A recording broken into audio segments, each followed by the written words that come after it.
네, 안녕하세요. 성공체배 시작 접정보센터 이남주입니다. 네, 안녕하세요. 한유진입니다. 네, 요즘 거의 봄 날씨가 찾아오면서 오늘은 조금 추워지긴 했는데 최근에는 봄이다 싶을 정도로 날이 많이 따뜻해진 것 같습니다. 이럴 때 또 가장 힘들게 하는 게 졸음인 것 같아요. 맞아요. 춘곤증이 찾아오면서 이 졸음을 좀 어떻게 이겨내야, 이 졸음과 어떻게 싸워 이겨야 될까 이런 생각을 좀 많이 하게 되는데 저는 일단은 음악을 좀 듣는 편인 것 같습니다. 네. 그래도 뭐 정말 졸릴 때 일어나서 음악 틀어놓으면은 잠이 들지 않기 때문에. 아, 그래요? 왜 이렇게 웃으시죠? 아니요. 네. 별로 믿기지가 않나 봐요. 네. 아, 그래요?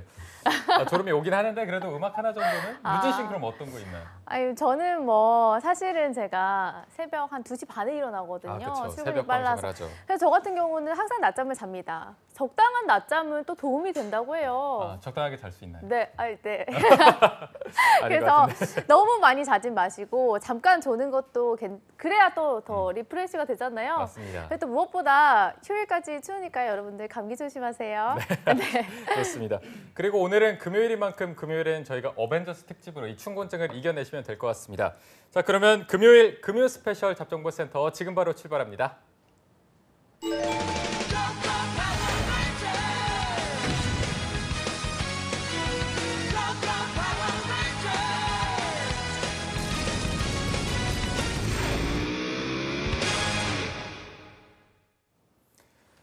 네, 대한민국 어디에서도 찾아볼 수 없는 금쪽 같은 시간입니다. 취업 컨설팅계 최고 히어로들과 함께하는 어벤져스 특집 시간입니다. 네, 취준생들의 막막했던 고민을 속 시원하게 해결해 주실 해결사 두 분을 모셨습니다. 오늘도 단센 조합이 아닌가 싶은데요. 먼저 위포트의 조민혁 컨설턴트 그리고 더 빅스터디의 마민영 강사 두 분과 함께하겠습니다. 어서 오십시오. 네, 안녕하십니까. 안녕하십니까. 네, 안녕하세요. 네. 민혁 씨 왜 웃으시죠? 아니, 둘이 조합이 아까 좋아가지고 춘곤증에 대한 얘기 잘 들었어요. 2시 반에 일어나세요? 네. 새벽 방송을 하니까. 민혁 쌤은 대단하네. 아침에 언제 일어나시죠? 저도 한 6시 정도. 일찍 일어나시네요. 요새는 일어나고 있습니다. 구직자들이 막 새벽에도 자소서 울리고 막 그래서 일찍 하고 있어요. 또 요즘 같은 아까 말씀드린 뭐 춘곤증 이런 거 점심때쯤에 되게 오면은 어떻게 극복을 하시나요? 말을 많이 하는 직업이니까 뭐 저나 두 아나운서분이나 말을 많이 하다 보니까 재수 없을 수도 있는데 이렇게 피곤함은 아직 못 느끼고 있어요. 네. 어가 아니라 그게 좋은 건지 잘 모르겠습니다. 네, 그렇군요. 춘곤증은 아직 못 느끼고 있어요. 그리고 또 요즘에 맛쌤이 굉장히 다이어트를 빡세게 하고 맞아요. 있어서 살이 많이 빠졌어요. 다이어트 할 때는 막 힘도 없고 그렇잖아요. 웃는 게 힘들어요. 벌써 지금 시작한 지 한 달 정도 됐는데 네. 먹는 걸 줄이고 또 이렇게 몸을 계속 쓰려고 하다 보니까 평소에 이렇게 좀 체력 관리가 쉽지만은 않은 것 같습니다. 막 그리고 막 힘도 없고 이러면 자꾸 막 졸게 되고 그러지 않나요? 그렇죠. 이제 그럴 때마다 이제 몸을 움직이는 것만큼 좋은 게 없는 것 같아요. 그래서 어. 가볍게 좀 일어나서 스트레칭을 한다든지 아니면 조금 뭐 걷는다든지 해서 좀 춘곤증을 이겨내고 있습니다. 오늘도 하자. 네, 오늘도 하려고. 알겠습니다. 자, 그런데 또 취준생 여러분들은 춘곤증이 올 틈이 없을 것 맞아요. 같습니다. 뭐 상시 공채도 계속되고 정기 공채도 뜨다 보니까 쉴 틈이 없을 것 같은데 요즘 그래도 많이 뜬 편이죠, 지금 상황이? 많이 떴었죠. 그리고 오늘 마감을 또 하고 다음 주 한 중반 정도 지나면 기업들 채용 소식이 확 줄어들 것 같아요. 벌써 그리고 이제. 그렇죠. 그리고 다음 주에 아마 많은 기업들 또 발표를 앞두고 있어서 아마도 지금 시청자분들이 지금 보실 때는 맨정신이겠지만 다음 주 정도 되면 이제 탈락하고 이래서 굉장히 상대적인 박탈감을 또 느끼거든요. 4월은 주말마다 인적성 시험이 또 있어가지고 우리 문과생들 같은 경우에는 나는 언제쯤 인적성 볼까. 또 공대생들은 또 인적성이 겹쳐서 어디를 또 가야 되나 이런 양극화가 또 진행되지 않을까 싶습니다. 네. 맞쌤 제자들은 어떤 편인가요? 또 비슷한 것 같습니다. 열심히 지금 준비하고 있고요. 이제 3월 어떻게 보면 말로 향해 달려가고 있는데 이제 뭐 어제 같은 경우에 금호아시아나 그룹이 떴고요. 거의 이제 조금 우리가 흔히 이야기할 수 있는 주요 대기업들은 정말로 솔직히 말해 좀 막바지에 이른 것 같아요. 물론 이제 중견기업들이 많이 남아 있지만 그래서 아직까지는 그래도 조금 쓸 데가 있으니 열심히 좀 하자고 이렇게 독려를 하는 편입니다. 네, 알겠습니다.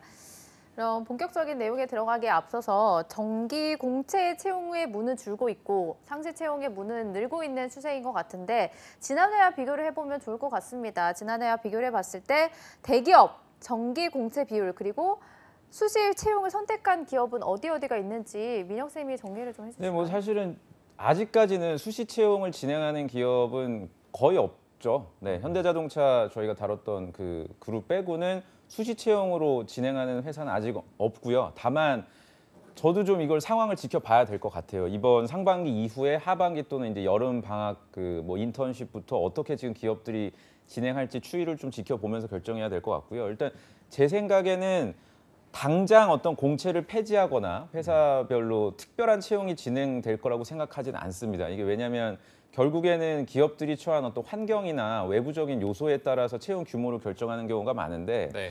뭐 갑자기 채용 규모가 줄 정도로 뭐 지금 환경이 안 좋은 쪽은 자동차 쪽 외에는 저는 없다고 판단이 돼서 구직자들이 좀 너무 겁먹을 필요는 없을 것 같아요. 현대자동차가 수시 채용으로 진행된다고 해서 뭐 다른 지금 뭐 롯데라든지 뭐 LG 계열사라든지 삼성은 제가 뭐 확신하는데 공채 계속 유지할 거고 삼성이 폐지한다거나 이런 상황은 없을 겁니다. 네. 다만 이제 현대자동차를 1순위로 생각했던 분들이 뭐 어떻게 해야 될지 방향을 잃은 친구들이 많더라고요. 그러니까 현대자동차는 지금 거의 이번 주도 보니까 정말 직무 회사별로 공고가 뜨고 있거든요. 오늘도 뭐 재경본부 따로 뜨고 엊그제 또 뭐 기아자동차 화성공장 생산직도 별도로 또 따로 진행하고 이러다 보니까 과연 내가 합격 가능성이 있냐 이런 걸 문의하는 분들도 있어서 현대자동차는 좀 예외적으로 저희가 지켜봐야 될 것 같습니다. 네. 네, 알겠습니다. 쌤은 또 어떻게 보시나요? 네, 저도 비슷하게 그러니까 주요 대기업 같은 경우에는 뭐 현찰을 제외하고는 뭐 기존에 해왔던 공채를 계속적으로 진행하고 있는 것 같아요. 근데 제가 이제 좀 이걸 찾아보면서 그러니까 대기업을 포함해서 전체적인 구직 시장을 한번 좀 조망해 보려고 네. 우리 그 취업 준비생들이 많이 들어가 보는 취업 카페에 가봤습니다. 그래서 네. 거기에 취업 공고가 올라오는 게시판에 봤을 때 그러니까 기간을 작년이랑 올해랑 똑같은 기간으로 두고요. 수시라는 내용으로 검색을 했을 때 뜨는 기업들의 수가 게시물 수가 훨씬 한 1.5배에서 2배, 2배수까지 되더라고요. 그래서 굉장히 수시 채용을 적극적으로 하고 있구나라는 걸 느꼈고요. 그러면 이제 여기서 생각을 해봐야죠. 왜 하냐? 수시 채용을 왜 하고 있는지를 생각해 보면 아무래도 저는 그냥 기업이 살아남기 위해서 생존하기 위해서라는 좀 생각을 할 수 있었어요. 그러니까 앞으로 우리가 그 지금 이제 기업들이 맞닥뜨리게 될 그 4차 산업 시대라고 하잖아요. 근데 그 시대를 생각해 보면 굉장히 변화의 속도가 빨라질 거고 우리가 적용해야 되는 기술도 많아질 거긴 한데 그 속에서 그러면 뒤처지지 않고 경쟁력을 계속적으로 갖춰나가기 위해서는 경쟁사보다 빠른 인재 확보가 굉장히 중요하다고 판단을 한 것 같아요. 그래서 공채를 계속적으로 진행하지만 필요한 시기에는 적재적소에 뭐 필요한 인력들을 계속적으로 확충하려고 하는 이런 기업들의 의지가 보이는 구직시장 지금 트렌드가 아닐까 이렇게 좀 보고 있습니다. 네. 네. 그러면 이게 대기업 중에는 그럼 지금 이제 현대차가 수시 채용으로 바뀌었고 SK 그렇죠. 쪽도 좀 수시 채용을 하고 있죠. 아니죠. SK는 그 하이- 각 사별 채용을 하고 있고 아, 맞습니다. 네네. 수시 채용을 이제 그 공채 중간에 아, 넣어놓고 있고 근데 사실 그게 말이 수시고요. 네. 특별 전형이라 그래서 특정 그 SK 하이닉스에서 선호하는 뭐 당연히 반도체나 전자 쪽 전공이 특화된 학교겠죠. 이런 선호하는 몇 개 학교에 추천서를 그 요청하는 겁니다. SK 인사팀에서 뭐 예를 들어서 뭐 연세대학교에 뭐 20명을 추천해 달라 또는 뭐 고려대에 몇 명 뭐 이런 식으로 할당을 해서 그 할당된 학교가 아닌 경우에는 지원 자체를 못하는 약간 좀 예외적인 전형이고 네. SK 같은 경우에 이제 각 사별 채용이라 그래서 각 회사별로 원하는 인재를 공채 방식으로 이제 진행은 하지만 회사별로 면접 유형이 조금 다르게 하고 있죠. 근데 제가 이제 사실은 뭐 오늘 좀 구직자분들에게 꼭 말씀드리고 싶은 건 뭐냐면 속도의 차이일 뿐이지 수시 채용으로 변화가 될 거예요. 이제 기업들이 채용을 할 때. 그리고 이거 왜 대졸 공채를 계속 회사가 진행을 하느냐. 그러니까 공채를 진행하는 이유는 굉장히 간단해요. 그러니까 회사 전체적으로 인력 운영을 봤을 때 퇴사하시는 분들이 있잖아요. 그럼 퇴사하는 분들이 있으면 당연히 들어온 사람이 있어야 업무가 퇴사를 하면 그 업무를 이제 그 바로 밑에 있는 직급이나 뭐 분들이 채우고 이렇게 올려서 조정하다 보면 이제 당연히 밑에 이제 신입 분들이 해야 될 일들이 생기잖아요.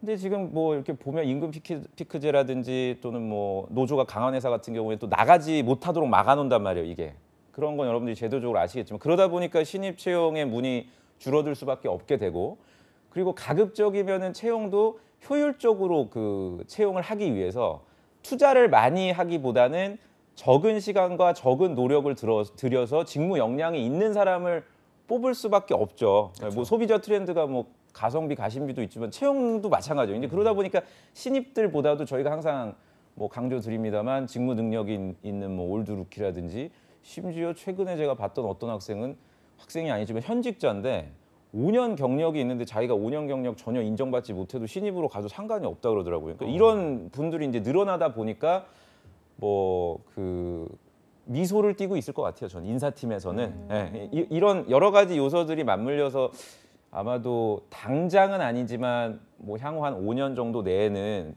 아주 몇 개 회사를 제외한 공채는 진행은 하고 있으나 지금처럼 뭐 세 자릿수 채용이라든지 두 자릿수 채용이라든지 이렇게 하지를 않고 한 자릿수로 줄어들 가능성도 상당히 농후하다. 네. 그래서 저는 항상 여러분들 말씀드리지만 우리 신입분들이 눈높이를 낮추라는 건 절대 아니지만 일단 빨리 직장 생활을 시작을 해서 여러분들이 그 직무에 있어서의 전문성을 갖는 올드루키가 돼서 내가 경력을 쌓아서 이직을 하면서 자기의 어떤 몸값을 올리는 게 그게 좀 베스트 전략이 아닌가 생각이 듭니다. 네.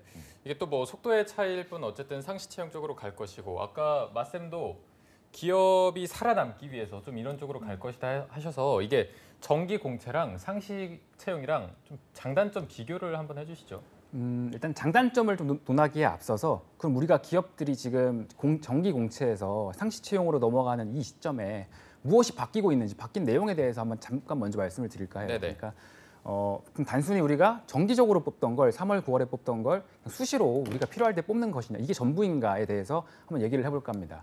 그러니까 제가 봤을 때 예시를 들어서 한번 말씀드려 볼게요. 현대자동차가 대표적으로 작년 하반기까지는 정기 공채를 하다가 올해 상반기부터 수시로 바뀐 케이스잖아요. 그래서 제가 현대자동차를 좀 살펴보니까 지난 하반기에는 이제 그 같은 기간에 여러 가지 직무가 동시에 열렸습니다. 그 중에 하나가 경영 지원 직무였는데요.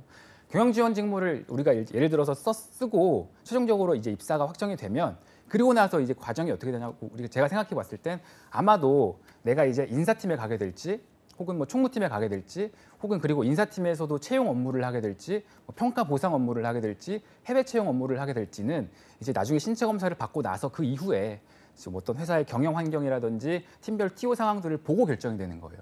근데 분명히 예를 들어서 이런 분들도 있겠죠. 그럼 내가 만약에 정말 인사팀에서 교육 업무를 하고 싶은데 그래서 경영 지원에 들어갔는데 뭐 어떻게 하다 보니까 회사 사정상 본인이 해외 채용 업무를 맡게 될 수도 있는 거잖아요. 그러면 나는 어떻게 보면 내가 하고 싶은 일이 조금은 아닐 수도 있기 때문에 본인의 만족도도 떨어질 수 있고요. 이게 나아가서 이런 그 개인들이 모이게 되면 조직 역시 경쟁력이 약화될 수 있는 좀 단점으로 작용할 수가 있습니다. 근데 이제 다시 올해 2월 달에 있었던 경영 지원 수시 채용이 있었어요. 그때 내용을 보니까 같은 경영 지원 직무라고 해도요.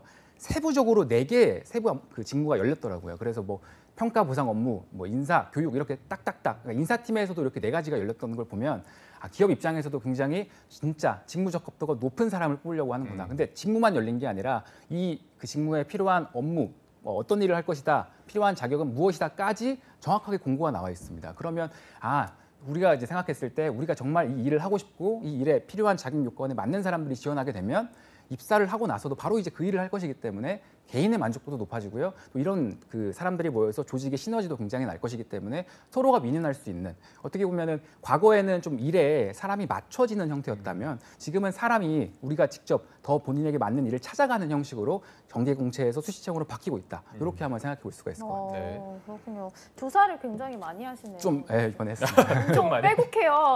네네. 와. 민혁 쌤 아무것도 안 돼요. 네, 저는 안 들고 왔습니다 오늘. 뭐 사실 그 여러 뭐 자료들을 봤는데 좀 구직자들이 기대하는 게 있어요. 뭐 사실 그래도 구직자 입장에서는 공채를 계속 유지하길 바라겠죠. 뭔가 때가 되면은 학교에 찾아와서 또 기대할 수가 있잖아요. 언제 그 공채가 진행된다. 반면에 수시 채용 같은 경우는 기업 입장에서 굉장히 그 손해 볼 게 없는 채용이거든요. 그래서 저는 그 수시라든지 상시 채용에 대해서 조금 더 자세히 말씀을 드리고자. 대본은 제가 다 숙지를 했고 그럼요. 네, 예. 그렇게 진행을 그럼 바로 하겠습니다. 좀 민혁 쌤에게 네. 여쭤보면 아무래도 구직자들은 실질만 그래도 그거에 맞게 준비를 해야 하잖아요. 그러면 쌤들은 이런 상황을 어떻게 보고 있는지 개인적인 의견도 궁금하거든요. 저는 뭐 구직자분들은 별로 안 좋아하겠지만 너무 좋은 방향으로 가고 있다고 봐요. 그러니까 왜냐면은 공채로 진행을 하면 지금 오늘 같은 경우도 저희가 엊그제 포스코에 대해서 얘기를 했지만 오늘 지금 마감이거든요. 근데 아직까지도 제출을 안 한 사람들이 있습니다. 다시 말해서 별로 고민을 안 한 친구들이 그냥 이제 공채라고 하니까 그 회사 이미지라든지 어떤 느껴지는 모습들을 보고서 지원하는 경우가 굉장히 허수들이 많단 말이죠. 공채로 진행하면. 그러니까 불필요한 소모전이 굉장히 많습니다. 그 회사 입장이랑 구직자 입장에서 그러니까 자소서를 평가하는 것도 결국엔 신뢰에 대한 문제거든요. 예를 들어서 내가 진짜 구직자, 우리 회사에 이 지원자가 정말 오고 싶구나라는 거를 그냥 외국계 회사들처럼 레주메나 커버레터 그 한 장으로만 평가할 수 있다면 자기소개서 같은 거 보질 않는데 공채로 하다 보니까 뭐 너도 나도 전부 다 지원하고 지원 동기 쓰라 그러면 다 똑같아요. 예, 뭐 재단과 지금 CJ 대한통운만 지금 다음 주 월요일 날 CJ 계열사 중에 마감인데 막 억지로 연결을 시킵니다. 물류 쪽 산업에 관심이 있는 이유를 써라. 쓸 말이 없다는 얘기예요. 근데 그냥 뭐 전공 수업 듣다가 뭐 감명받아서 택배 서비스에 감명받아서 그 말이 안 되죠. 그러니까 이런 거를 걸러내기 위해서 그 뭐 업무 시간에 바쁘잖아요. 다들 실무자들이. 근데 이제 인사팀의 요청을 받고서 일정한 공간에서 시간에서 이제 뭐 모여갖고 자료를 봅니다. 그러니까 이런 불필요한 소모전. 그리고 또 구직자 입장에서도 할 말이 없는데 또 할 말을 지어내기 위해서 엄청나게 또 검색하고 저희 방송 보고 또 어떤 얘기 하나 조민영이 또 뭐 이런 거 보고서 이런 시간을 상시 채용으로 돌리면 지원 자체를 못 합니다. 제가 지금 말씀드린 허수의 분들이 왜냐하면 자유 양식으로 써야 되거든요. 대부분 상시 채용은 또 자유 양식 아니면 안 받아요. 자기소개서 안 보고 그냥 너가 우리 지원자가 우리 회사에 입사하기 위해서 평소에 준비한 거를 뭐 USB에 담아라. 아니면 뭐 포트폴리오. 그러니까 할 말이 없는 거예요, 정말. 그러니까 그런 소위 허수들이 지원할 수 있는 문턱이 상당히 높죠. 예. 근데 이거는 구직자 입장에서도 저는 뭐 괜한 희망 고문에 빠지지 않는다는 측면에서 사실 좋다고 봐요.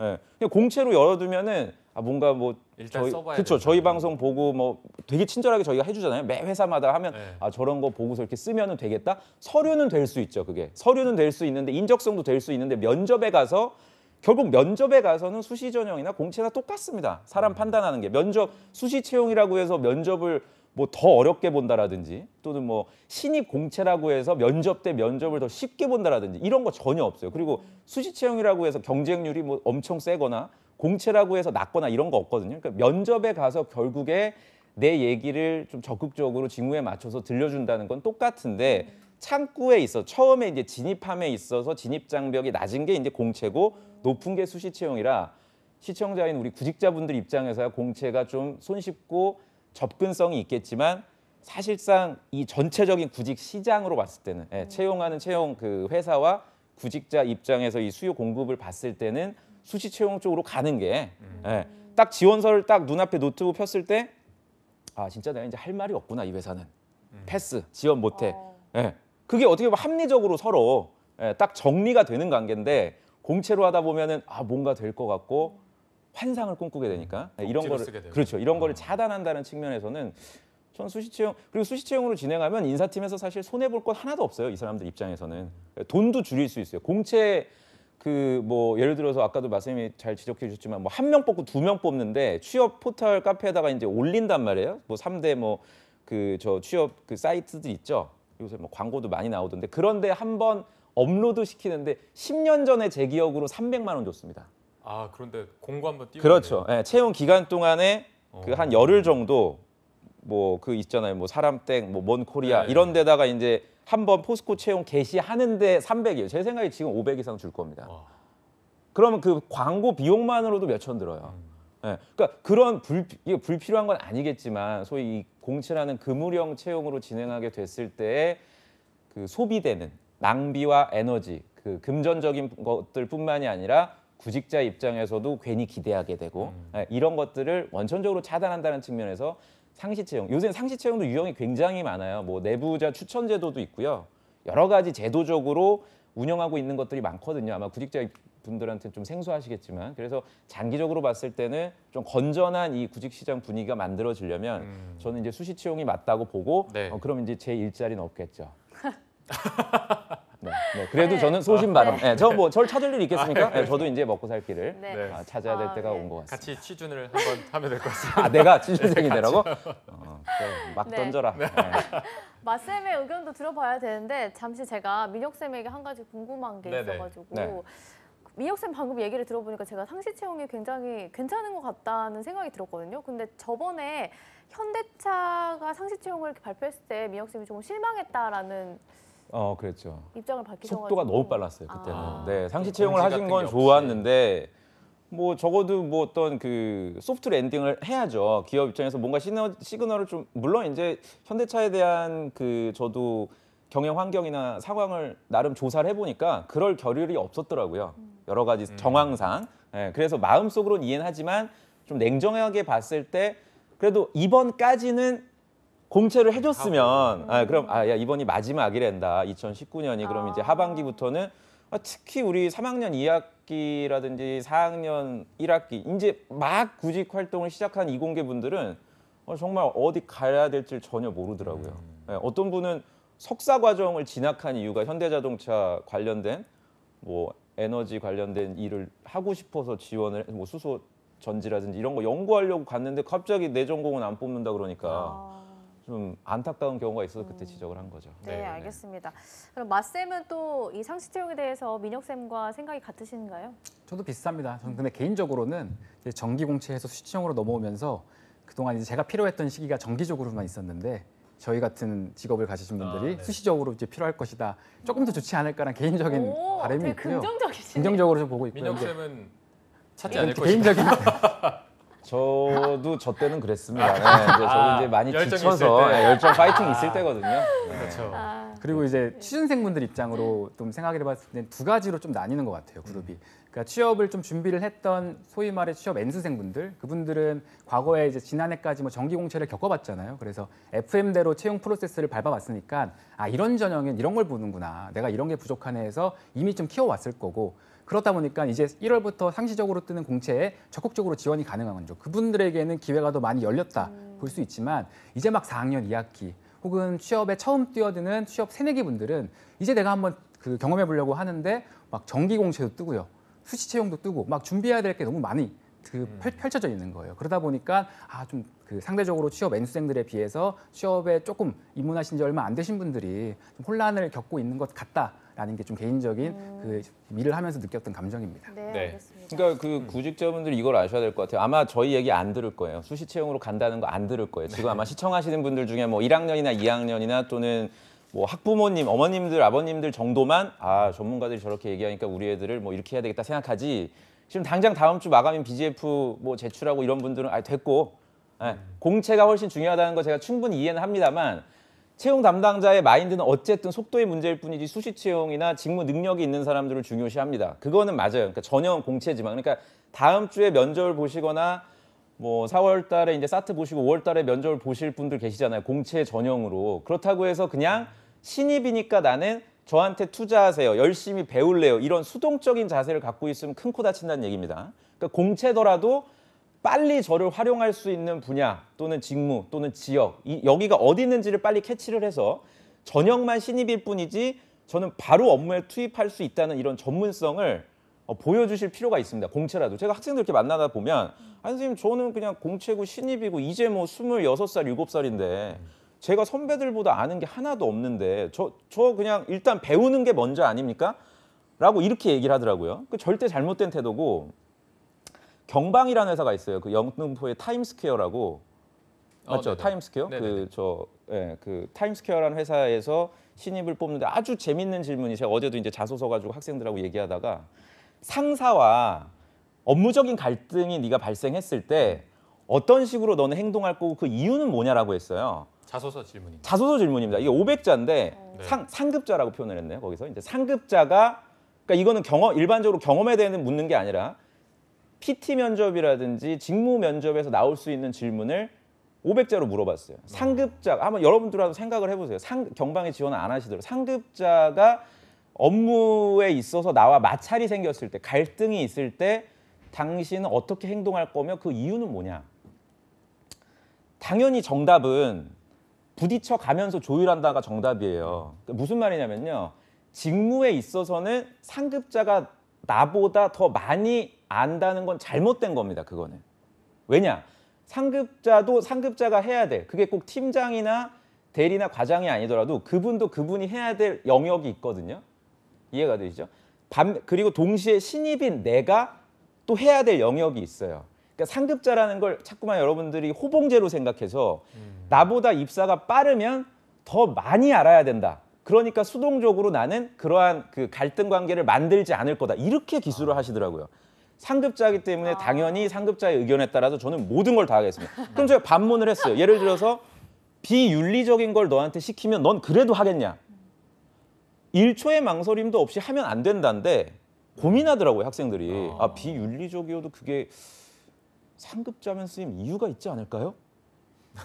이거 안 된다는 얘기. 그러니까 이런 식으로 여러분들이 지금 접근을 하시면은 당연히 이거는 공채에서 기대하는 것도 아니고 떨어질 수밖에 없죠. 그러니까 어느 정도의 단호함과 뭐 그 자기의 업무에 있어서는 내가 가장 많이 알고 내가 모든 걸 해결할 수 있다는 이런 자신감과 어떤 주인 의식, 이런 것들을 좀 보여줄 필요가 있어서 어제 제가 그 맞쌤하고 철원쌤 나오셔갖고 BJ 브리티를 하셨잖아요. 네네. 거기서 약간 저는 의견이 좀 달랐던 게 네. 철원쌤이 그 얘기를 하시던데 그 보라색 조끼를 갖다 입고 오시려고 했는데 맞아요. 그것도 사실은 SCG 가, 점포 그렇죠. 네. 점포의 점주한테도 물어봐야 되고 점주님도 본사에 물어봐야 된다. 그거는 이제 저는 이제 뭐 SC 경험이 없으니까 그렇게 해석할 수도 있으나 사실 인사팀 관점에서 봤을 때 그게 맞는 대답은 아니에요. 내가 SC라면 내가 결정해 주길 바래요. 해당 지역 내에서는 왜냐하면 그렇게 해서 책임감을 권한과 동시에 책임을 줘야 이게 내 일이라고 생각하잖아요. 그죠? 근데 뭔가 기댈 곳이 있고 본사의 방침들 그 공무원들이 가장 안 좋은 게 이렇게 전화해서 물어보면 이건 담당 구역이 아니니까 이쪽으로 트랜스퍼 연결해 드릴게요. 이런 식으로 해서 계속 뭔가를 전가시키거든요. 맞아요. 근데 이제 공채 제가 다시 한번 여러분들한테 강조드리지만 수시 채용에서 원하는 거는 내가 신입이라는 생각을 갖고 있는 게 아니라 당장 일정 부분의 교육과 시간을 가진 이후에 바로 투입되는 거예요. 공장에 가는 거예요. 그냥 내 담당 설비가 생기고 거기에 일어나는 모든 거 다 책임지는 겁니다. 뭐 인사 그 문제부터 내가 엔지니어더라도 현장에 계신 오퍼레이터 분들이 내 업무 지시를 따르셔야 돼요. 나이가 나보다 훨씬 많은 분들이어도 책임은 우리 엔지니어 분들이 훨씬 높거든요. 이게 군대를 다녀오신 분들 알겠지만 여성분들한테는 죄송한데 장교와 그 부하상관과의 관계 뭐 이런 거랑 얼추 비슷해요. 그렇기 때문에 자꾸만 수동적이고 공채라는 어떤 따뜻한 신입이라는 어떤 그 덜 적극적인 태도 이런 거를 생각하고 면접장에 가시면 큰 오산입니다. 네. 뭐 두 분의 말씀을 들어보면 이제 취준생들은 이 상시 채용을 약간은 두려워하는 그런 모습도 느껴지는 것 같은데 저희가 또 자료를 하나 봤더니 오히려 구직자 중에 72%가 상시 채용을 더 선호한다 이런 결과가 있거든요. 이게 맞는 거라고 보시는지 그러니까 실제로 이게- 어떻게 느껴지시나요? 그러니까 아까 말씀드렸지만 조사를 하는 모수가 아무래도 취업을 조금 경험해 보신 분들이라면 과거에 내가 예를 들어서 경영지원부서 재무팀에 지원을 해야겠다라고 했을 때 3월까지 정기공채까지 만약에 기다려야 되는 상황이었다면 네, 네. 1월부터 뜨네 바로 도전이 가능하겠구나라고 생각하시는 분들이라면 충분히 이런 대답을 할 수 있을 거라고 준비가 돼 있는 생각합니다. 사람들은. 그렇죠. 네. 취업 N수생분들이라고 저는 아까 표현을 했는데 네. 이렇게 준비가 되신 분들에게는 분명히 긍정적으로 작용한다라고 좀 생각합니다. 그러면 처음 도전하시는 분들 중에서도 준비가 돼 있는 분들이라면 이 상시 채용이 나은 거 아니에요? 그렇죠. 근데 이제 처음 도전을 하시는 분들 중에서는 이렇게 경험을 이제 못하다 보니까 어떻게 언제부터 무엇을 준비해야 되는지가 좀 많이 막막하신 분들이 많더라고요. 그래서 뭐 지금 뭐 해야 되나요? 지금 이거 인적성 이렇게 푸는 게 맞나요? 라고 물어보시는데 그래서 저희 같은 분들이 또 있는 게 아니겠습니까? 그래서 항상 물어봐라. 열정. 지금 이 시점에 이렇게 해야 된다라고 항상 조언을 드리고 있습니다. 자꾸 네. 깨알 어필을 하시면 민혁 쌤은 그러면 아까 말씀드린 이 구직자의 72%가 상시 채용을 더 선호한다. 네. 이거에 대한 좀 전 어떻게 사실 그 보시나요? 데이터 보고 굉장히 놀랐거든요. 그래서 그거는 아마도 좀 그 설문조사에 응한 분들이 아주 합리적인 의사결정을 한 집단이 아니었나라는 생각이 네. 들고 전체를 좀 확장을 시킨다면 아마도 공채를 당연히 선호할 거라고 생각이 듭니다. 그 자료를 봐서는. 그리고 그 구직자분들이 저는 좀 아셔야 되는 게 이젠 더 이상 예전처럼 그러니까 뭐 부모님 세대죠. 여러분들 부모님 세대처럼 그냥 대기업에 딱 들어가서 뭐 마치 백화점에서 에스컬레이터에 타면은 내가 몸을 안 움직여도 그냥 에스컬레이터가 날 태워주잖아 위까지. 그쵸. 대기업이 예전에 그랬단 말이죠. 대기업에 일단 들어가서 소위 뭐 삼성 타이틀, 뭐 현대맨, 삼성맨, 뭐 LG맨 이런 게 있으면 쉽게 뭔가 프리패스처럼 이직을 할 수 있는 여건이 됐는데 또는 이직을 안 하거나 이제 지금은 그렇지가 않단 말이에요. 대기업에 있다고 하더라도 여러분들이 본인이 스스로가 내가 어떤 강점이 있느냐에 따라서 달라져요. 그러니까 너무 저는 타이틀이나 회사 명을 의식적으로 생각 안 하셨으면 좋겠고요.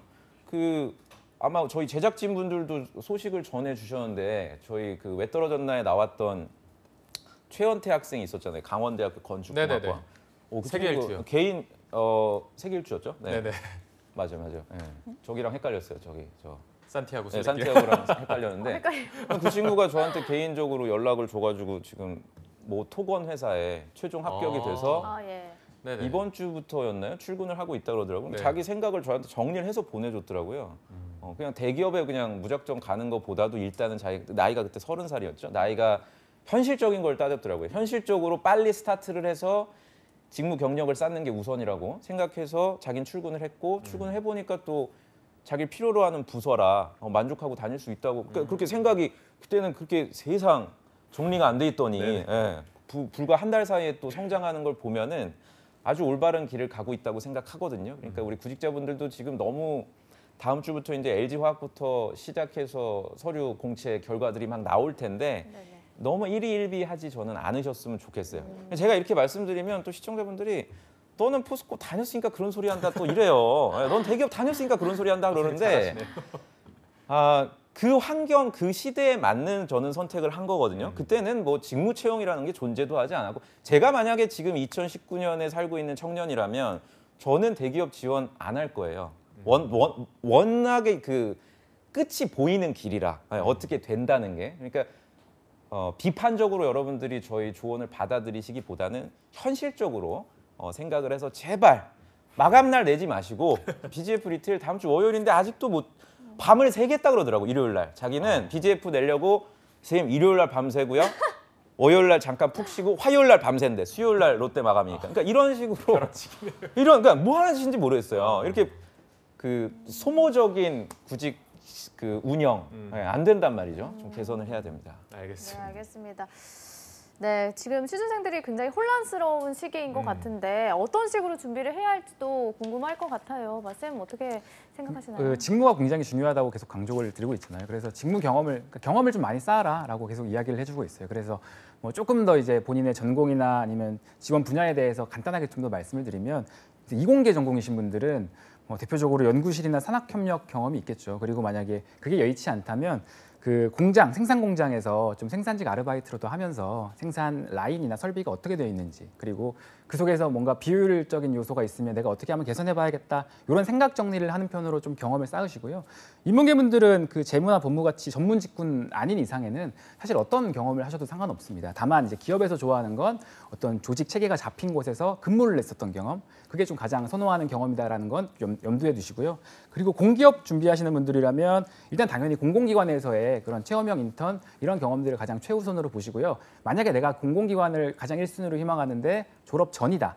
그러면 그 행정실이나 학사 지원처에서 근로장학생을 모집을 하잖아요. 그런 경험들이 또 의외로 공기업에 나중에 도전을 하실 때 도움이 되더라고요. 그래서 그런 경험도 한번 쌓아보시고요. 마지막으로 좀 전문 영역의 전공, 그러니까 예를 들어 시각 디자인 네. 이런 분들이라면 좀 공모전을 유의 깊게 보셨으면 좋겠어요. 왜냐하면 공모전 경험 자체가 내가 어떻게 만들면서 결과물이 내 포트폴리오에도 도움이 되지만 실제로 이 공모전에서 우수한 성적으로 입상을 하게 되면 채용 기회가 주어지는 경우도 있어요. 대표적으로 지난해 11월에 제가 보니까 LG U+에서 UX센터 공모전이 있더라고요. 근데 거기 보니까 1등, 2등, 3등 입사자에게는 동계 채용 전제형 인턴십 기회를 주더라고요. 그럼 이런 것들을 좀 적극적으로 활용한다면 충분히 그 우리 전문 영역이라고 해서 내가 갈 곳이 별로 없습니다, 선생님이라고 하는 것보다는 스스로 이렇게 기회를 찾을 수 있다라는 점들을 꼭 말씀드리고 싶었습니다. 네, 네. 알겠습니다. 그리고 그 얘기를 좀 마지막으로 제가 드리고 싶은데 네네. 좀 인사 담당자들이 공개할 수 없는 그런 것들이 있습니다. 그러니까 면접 경쟁률 같은 거. 그러니까 이거는 제가 학생들 통해서 이렇게 얘기를 쭉 들어보면 보통 이제 1차 면접 경쟁률이 3대 1 그리고 최종 면접 경쟁률이 2대 1 미만, 뭐 1.5대 1 이렇게 얘기를 하는데 실상은 그렇지 않은 경우가 굉장히 많더라고요. 실제로 면접장에 가보니까 뭐 들어보니까 한 2명 뽑을 건데 면접장에 30명 와 있고 네, 뭐 이런 경우들도 굉장히 많은데 그게 채용 담당자의 전 잘못이라고 생각하지 않고 워낙에 요새는 검증 과정이 까다롭고 그러니까 투명하게 하기 위해서 여러 가지 면들을 좀 보다 보니까 인원을 좀 많이 가져가는 것 같아요. 인사팀에서 네, 조금이라도 직무랑 관련이 있으면 일단 불러놓고 여러 가지를 좀 검증하는 게 전 인사팀의 목적이라 그거는 이제 동의를 하나 구직자들은 너무 이제 힘이 소진됐잖아요. 인적성 공부하랴 자소서 밤새도록 써서 면접장까지 가면 이제 거의 다 왔다라고 생각해서 약간 힘을 빼는 친구들이 있어요. 그러면서 힘을 빼고 싶어 하죠. 그러니까 질문 자체가 저한테도 선생님 1차까지 가면은 웬만하면 되지 않나요? 이런 애들 이제 떨어지거든요. 네. 그러니까 면접에 여러분들이 갔다고 해서 너무 이렇게 편안하게 생각하면 안 될 것 같고요. 반대로 얘기하면 서류에서 또 떨어졌다고 해서 비참하게 생각할 이유도 없다고 봅니다. 그러니까 최종 합격을 하기 전까지는 경쟁률이 상당히 높기 때문에 제가 어제도 어떤 학생 한 명 만났는데 최종에서 떨어진 친구인데 공기업에 지원을 하는데 아주 특수 전공 전공자인데 10명 중에 6명이 최종 합격을 했는데 본인이 불합격한 4명 안에 들어간 거예요. 근데 제가 이 친구의 이력을 보면 너무나 완벽합니다. 논적이 전혀 없고요. 여성분이 뭐 여성 남성을 제가 차별하는 건 아니지만 현장 쪽에 가려면 아무래도 남자분을 선호한단 말이에요. 그거를 이제 미리 자기가 알고서 아까 말씀이 얘기한 것처럼 생산 현장에서 아르바이트 경험도 하고 다 했어요. 근데 그러니까 이거는 설명할 수 없는 이유가 분명 있는 거예요. 약간 그 내부적인 소요, 채용 TO라든지 또는 뭐 임원의 어떤 그 안목, 절대 그게 뭐 나쁜 청탁 이런 얘기를 하는 게 아니라 그러니까 그거는 그 외부적인 변수라 절망할 이유가 전혀 없거든요. 이분이 자기가 어쨌든 최선을 다했기 때문에 그 결과가 나타난 거라 그 다음을 또 앞을 향해 달려가야 되는데 이제 너무 힘이 빠지는 거지. 맞아요. NCS 공부만 6개월을 했대요. 그걸 또 해야 되니까. 또 해야 되고 그러니까 거의 이제 막 울먹이더라고요. 이제 NCS 이거 한다고 선생님 제가 됩니까? 사기업으로 또 넘어가자니 두렵습니다. 이제 이렇게 생각하는데 저는 그러지 마시고 일단 최종 합격하기 전까지는 속도를 좀 줄이지 않으셨으면 좋겠습니다. 알겠습니다. 자, 그러면 이제 신입들은 어떻게 이 직무 경험, 경력을 쌓아야 되는지는 저희가 다음 시간에 얘기를 자세히 들어보도록 하고요. 네. 뭐 또 해 우리? 다음에 또 다음 해야죠. 하죠. 다음 시간에 또 해야죠. 더 자세히 한번 들어보도록 하겠습니다. 자, 그리고 마지막으로 이제 지금 뭐 정기공채랑 상시공채 이 두 가지에 치이고 있는 네. 취준생 여러분들을 위해서 짧게 응원의 한마디도 좀 부탁드리겠습니다. 마쌤이 먼저 해주시죠. 저는 시작을 좀 빨리 하자라고 했습니다. 하자. 아까 뭐냐면은 민혁 쌤 말씀에 굉장히 공감했던 게 네. 되게 밤새서 써야지라는 생각을 많이 해요. 맞아요. 그러니까 일찍 시작하면 일찍 끝내고 빨리 잘 수 있는데 저녁 먹고 천천히 한 8시쯤 이제 써볼까라고 생각을 하면 당연히 늦어지거든요. 그럼 맞아요. 다음 날에 지장이 있어요. 그러니까 제가 이렇게 다이어트를 하면서 체력 관리가 굉장히 중요하다는 걸 느끼면서 빨리 쓰고 빨리 마무리하고 내고 빨리 자고 다음 날 또 다시 다른 기업 빨리 쓰고 이렇게 했으면 좋겠습니다. 빨리 네. 쓰자. 마지막으로 좀 이야기를 하고 싶어요. 알겠습니다. 알겠습니다. 민혁 쌤도 응원의 한마디 그 부탁드리겠습니다. 위기 관리를 잘하세요. 불합격했을 때가 중요한 거예요. 합격한 거는 중요하지 않아요. 불합격을 더 많이 하실 거기 때문에 불합격했을 때 저는 절망하기보다는 자소서 항목 하나라도 또는 2개라도 더 쓰고 주무시는 게 그게 현실적이라고 생각합니다. 네, 알겠습니다. 오늘 함께해 주실 위포트의 조민혁 컨설턴트, 더 빅스터디의 마민영 강사 두 분과 함께했습니다. 고맙습니다. 고맙습니다. 네, 접정보센터 1부는 여기서 마무리해보도록 하고요. 잠시 후 2부에서는요. 일자리 방방 곡곡이 준비되어 있고요. 네, 그리고 신비한 신직업사전이 준비되어 있습니다. 네, 저희는 잠시 후에 뵙겠습니다. 채널 채널 고정!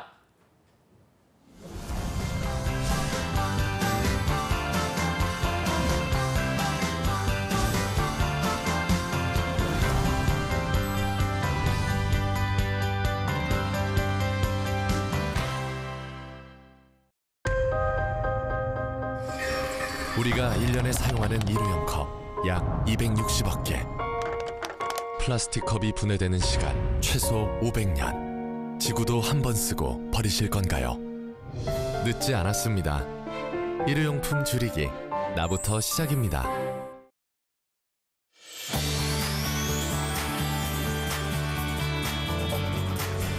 한국 직업방송을 보면 취업이 보입니다.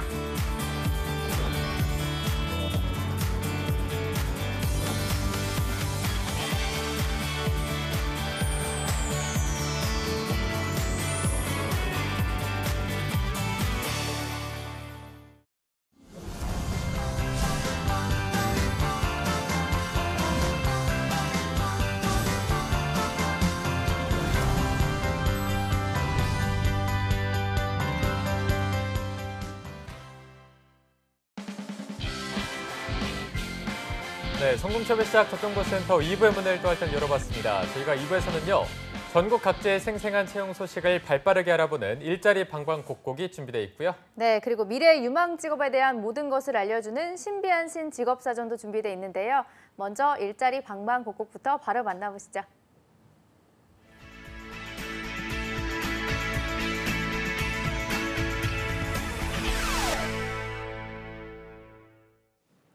네, 매일매일 전국 각지의 생생한 채용 정보를 알아보는 일자리 방방곡곡. 오늘은 경기도 먼저 연결해 보겠습니다. 이천 고용복지플러스센터의 이혜진 주무관님 안녕하세요. 네, 안녕하세요. 이천 고용복지플러스센터 이혜진입니다. 네, 오늘의 채용 소식 알려주시죠. 예, 첫 번째 소개해드릴 사업장은 이천시 부바릅 경충대로에 위치한 반도체 부품 신뢰성 분석 및 불량 분석 전문업체 QRT 주식회사입니다. 청년 친화 강소기업으로 이번에 IT 직군 대졸 신입사원을 채용합니다. POP, EIS 개발 및 운영, IT 기획, FI 운영 등 업무를 담당할 웹 개발자 1명을 모집합니다. 전산화, 컴퓨터공학 등 관련 분야 전공자로 자바, JSP, 오라클 등 프로그램 운영이 가능해야 합니다. 주 5일 근무로 근무 시간은 오전 8시 30분부터 오후 5시 30분까지이고 급여는 연봉 3,600만 원 이상으로 상여금은 800%를 별도로 지급합니다. 통근버스, 교육비, 자녀 학자금, 주택자금, 직원대출 제도 등 복리후생이 제공됩니다. 접수 마감은 3월 24일까지로 회사 홈페이지 통해 접수 후 필기시험과 면접을 진행한다고 하니 자세한 사항은 취업지원팀으로 문의하시기 바랍니다. 네, 신입의 웹 개발자 1명을 채용하는 구인권입니다. 관심 있는 구직자 여러분들의 많은 지원 바랍니다. 주무관님 바로 다음 소식도 알려주시죠. 다음으로 소개해드릴 곳은 여주시 강천면 부평로에 위치한 골프 리조트 캐슬파인 리조트 주식회사입니다. 이번에 리조트 현관 및 라커 서비스를 담당할 리조트 서비스원 1명을 모집합니다. 학력과 경력은 무관하며 통근버스와 기숙사가 제공된다고 합니다. 주 6일 근무, 2교대 근무로 근무 시간은 아침 5시부터 오후 2시 30분, 오전 10시부터 밤 10시까지입니다. 급여는 연봉 2,400만 원 이상으로 면접 후 조정한다고 합니다. 접수 마감은 채용 시까지로 이력서를 팩스와 이메일로 접수 후 면접을 진행한다고 하니 자세한 사항은 워크넷 채용 정보를 확인하시기 바랍니다. 네, 학력과 경력이 모두 무관한 구인권으로 리조트 서비스원 1분을 채용하고 있습니다. 이때 채용 시 마감되는 구직권이니까요. 관심 있는 분들은 빠르게 지원하시기 바랍니다. 주무관님 오늘 소식 고맙습니다. 고맙습니다. 네, 지금까지 일자리 방방곡곡 경기 지역의 채용 정보 알아봤습니다.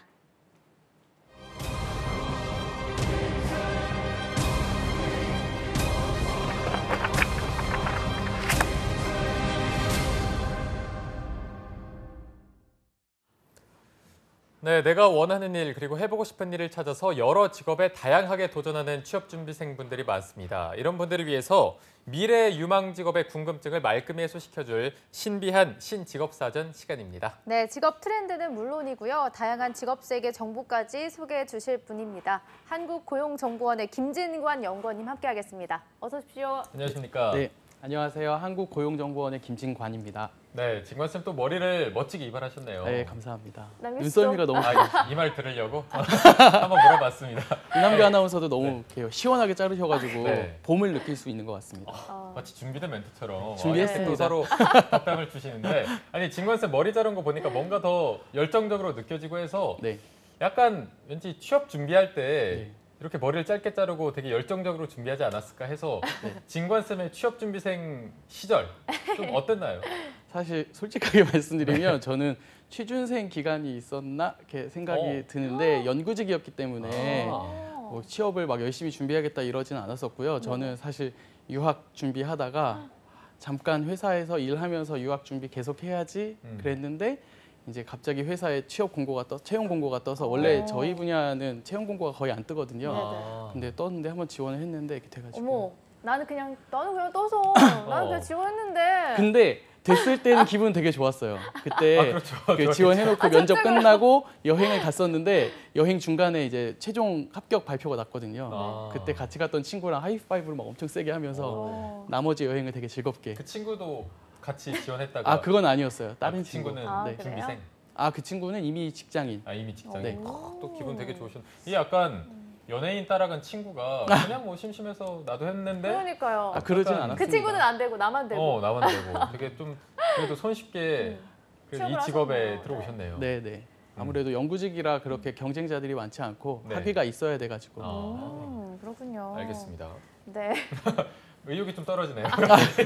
머리를 되게 열정적으로 자르고 오셨는데. 그러니까요. 그래도 오늘 열정적으로 꿀단지에서 직업을 꺼내주시죠. 네, 알겠습니다. 네.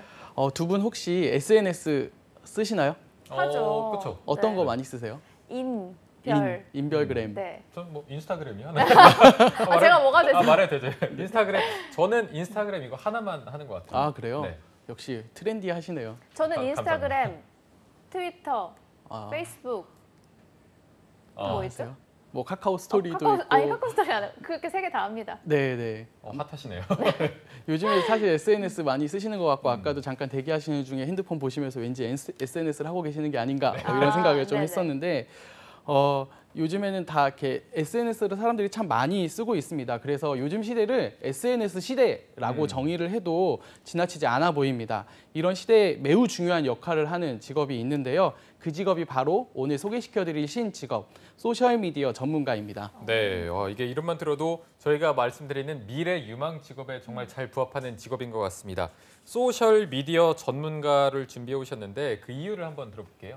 저도 오늘 이제 여기 오면서 지하철에서 열심히 또 SNS를 하고 왔었고 저도 약속 장소에 도착하면 뭐 사실 할 일이 없으니까 그렇죠. 먼저 도착하면 카페에서 그냥 SNS 보고 있고 뭐 이렇게 많이 하는데요. 저뿐만 아니라 많은 사람들이 SNS를 삶에서 많이 활용하고 있습니다. 네. 이러한 변화 속에서 소셜 미디어를 운영하고 활용하는 직업이 등장한 것은 특별한 일이 아닙니다.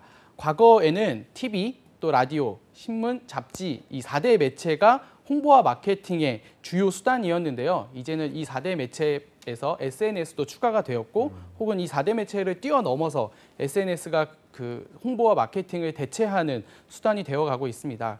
그래서 이러한 소셜미디어를 다루는 소셜미디어 전문가라는 직업이 생겨났습니다. 그래서 오늘은 이 직업에 대한 궁금증을 해결해보는 시간이 되었으면 좋겠습니다. 네. 네, 알겠습니다. 자, 오늘의 신직업 소셜미디어 전문가 정말 기대가 되는데요. 어떤 직업인지 먼저 영상으로 만나보겠습니다. 통신기술의 발달과 스마트폰의 보급으로 개인마다 SNS 계정을 하나 혹은 2개 이상 가지고 있는데요. 하지만 이들을 모두 소셜미디어 전문가라고 부르지는 않습니다. 소셜미디어 전문가란 기업의 SNS 계정을 개설하고 관리해 기업의 마케팅 또는 고객 관리를 하거나 고객의 의견을 분석함으로써 기업의 의사결정과 전략 설정을 지원하는 직업인인데요. 오늘 만나볼 이경욱 씨를 통해 소셜미디어 전문가 직업에 대해 자세히 알아볼까요? 최근에 통신기술이 발달하면서 사회적 관계망이 통신기술을 기반으로 서비스로 확대되었습니다. 특히 기업은 고객을 잘 관리해야 되는 입장에서 이런 소셜미디어를 잘 다룰 수 있는 이런 전문가를 필요로 하게 되었습니다. 이런 소셜미디어 전문가는 기업의 홍보뿐만 아니고 온라인상에서 소셜미디어를 통해서 대화하는 많은 데이터들을 분석하여서 기업이 전략적으로 어떻게 잘 성장할 수 있는지도 도움을 줄 수 있게 됩니다. 소셜미디어에서 사람들이 많은 관심을 보인 자료가 쌓인 데이터를 빅데이터라고 하는데요. 소셜미디어 전문가는 고객의 성향을 분석해서 얻은 소셜 데이터를 활용해 경영진이 의사결정에 활용하도록 데이터를 분석하는 전략기획 지원 업무를 합니다. 이것이 기업과 개인이 운영하는 SNS 활용의 차이점인데요. 개인이 SNS를 운영하는 것은 다른 사람들과의 친구 관계로서 공감할 수 있는 콘텐츠를 생산하는 것이지만 기업이 SNS를 운영할 때는 이 SNS의 콘텐츠를 올리는 것 하나가 기업의 브랜드를 좌우할 수 있고 경영 전략이 좌우될 수 있기 때문에 콘텐츠를 어떻게 생산하느냐가 기업과 개인의 SNS 운영 전략의 큰 차이라고 볼 수 있겠습니다. 이곳은 안산시청. 안산시청은 최근 안산시 관련 빅데이터 수집과 분석을 의뢰했는데요. 이경욱 소셜미디어 전문가는 SNS 유저들이 안산시와 관련해 어떠한 키워드를 검색했는지 수집하고 분석한 뒤 이 자료를 토대로 도시 발전의 마케팅 포인트로 사용하도록 조언하는 일을 하고 있습니다. 첫 번째는 SNS를 하시는 분들하고 먼저 소통을 하기를 원하고요. 그다음에 소통하기 위해서는 그분들이 어떤 생각을 갖고 있는지, 또 그분들은 어떤 관심을 갖고 있는지 저희들이 알아야 되기 때문에 분석을 통해서 그분들을 좀 캐치를 하고 더불어서 이제 저희들은 시정을 홍보하는 입장이니까 그분들의 생각을 읽고 더 많은 홍보 효과를 누리기 위해서 데이터 분석을 하고 있습니다. SNS 사용자의 관심사를 분석함으로써 새로운 트렌드를 읽을 수 있고 그것을 홍보 마케팅의 수단으로 활용하도록 돕는 것. 바로 소셜미디어 전문가의 일입니다. 이곳은 윤상진 소셜미디어 전문가가 일하고 있는 사무실인데요. 윤상진 씨는 소셜미디어를 활용해 홍보 업무를 하고 있다고 합니다. 소셜미디어를 활용해서 마케팅이나 홍보를 하는 업무라고 보시면 되겠습니다. 대표적으로 소셜미디어 운영 대응을 하거나 위기 관리 및 위기 대응하는 업무들을 하고 있습니다. SNS의 종류가 다양해질수록 계정을 관리하는 소셜미디어 전문가의 활동 범위도 넓어지고 있는데요.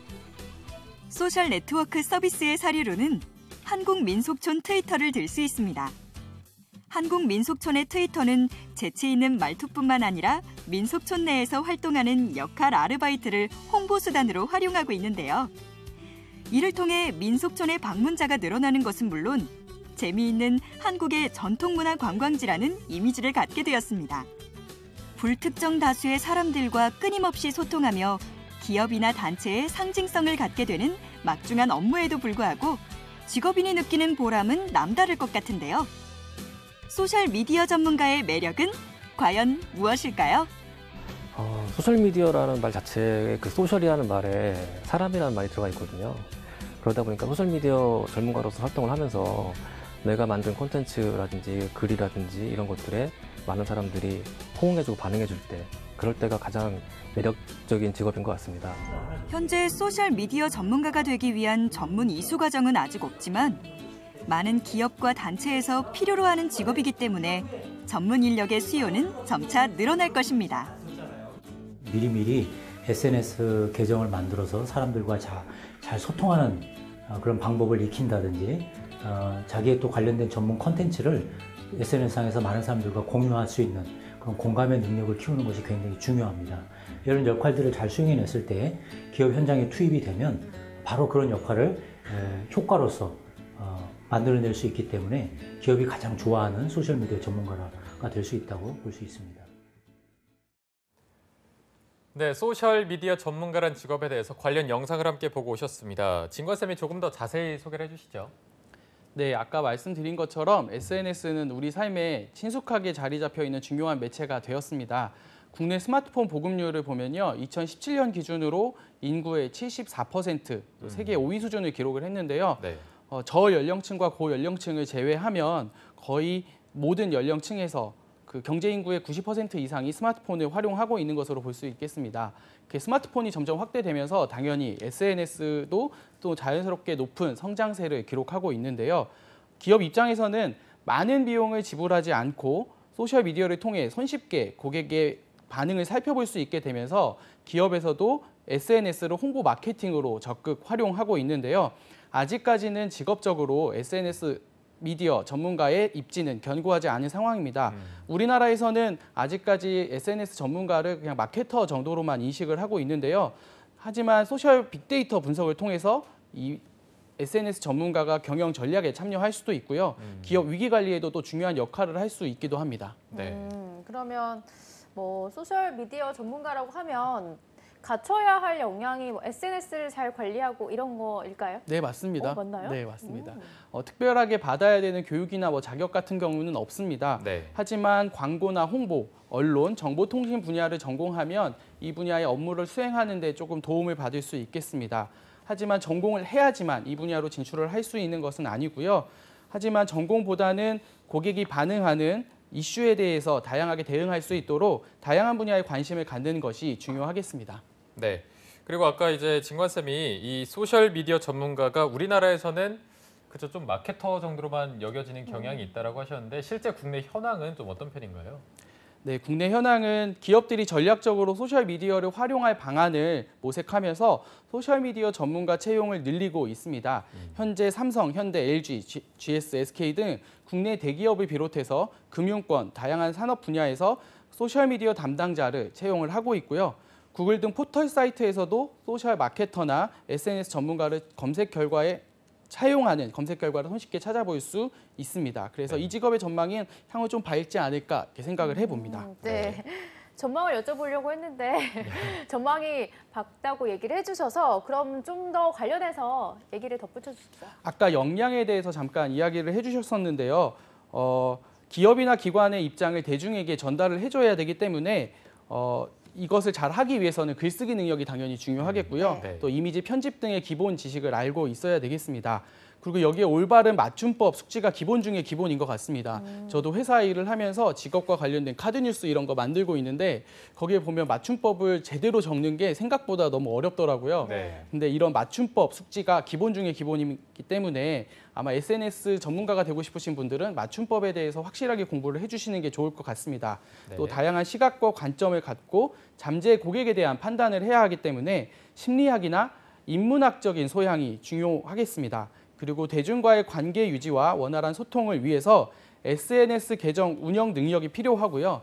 이벤트나 프로모션을 하기 위해서는 기본적인 프로그래밍 능력도 요구됩니다. 네. 또한 위기 대응을 위한 통찰력도 매우 중요하다고 볼 수 있겠습니다. 네. 네. 앞으로 이런 홍보를 하는 것 자체가 공공기관이나 이런 데서는 굉장히 필요한 역할이잖아요. 향후 전망도 밝을 것 같은데 어떤가요?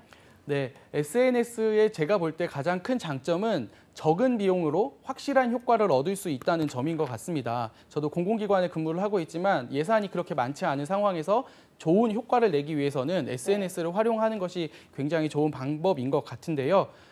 기업이 원하는 정보를 확산시킬 수 있는 도구이기 때문에 또 혹은 원하는 대상에게 맞춤으로 제공할 수 있다는 점에서 기업이 원하는 모든 요구를 갖추고 있는 마케팅 수단이 바로 이 SNS입니다. 따라서 기업들은 적은 비용으로 높은 효과를 얻기 위해서 전문적으로 활용할 수 있는 전문가들을 더욱 원하게 됩니다. 이러한 추세는 기업뿐만 아니라 홍보 예산이 적은 공공기관에도 매우 매력적인 수단이기 때문에 SNS 전문가는 더욱 확산될 가능성이 높습니다. 네, 알겠습니다. 오늘은 앞으로의 보다 더 밝은 전망이 기대되는 소셜미디어 전문가라는 직업에 대해서 알아봤고요. 오늘 함께해 주신 한국고용정보원의 김진관 연구원님 고맙습니다. 고맙습니다. 네, 금요 스페셜 오늘 준비한 내용은 여기까지고요. 잡정보센터도 오늘 여기서 마무리해보도록 하겠습니다. 네, 저희는 다음 주 월요일 오전 10시에 웃는 얼굴로 찾아뵙겠습니다. 시청해주신 여러분 고맙습니다. 고맙습니다.